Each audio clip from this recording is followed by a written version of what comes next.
Mariing pinabulaanan ng iba pang personalidad ang ulat na nakatanggap sila ng cash gift mula sa pork barrel scam.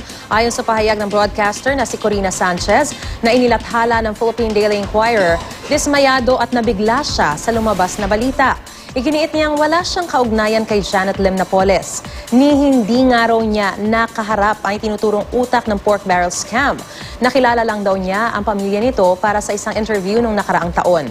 Inamin naman ni Sanchez na may kakilala raw siyang Mon Arroyo na dating asawa ng kaniyang kaklase noong high school. Si Mon Arroyo ang umano'y tumanggap ng pera para kina Sanchez. Patuloy naman sinisikap ng GMA News na makuha ang panig ng iba pang taga-media na nabanggit sa artikulo ng PDI, kabilang narito sina Deo Macalma, Ray Pacheco at DJ Bon Vivar. Gayun din ang kampo ni Mon Arroyo at ng whistleblower na si Ben Herloy. Ang staff ni Senador Bong Revilla na si Attorney Richard Cambe na nabanggit sa ulat, hindi pa raw nababasa ang artikulo kaya di makapagkomento.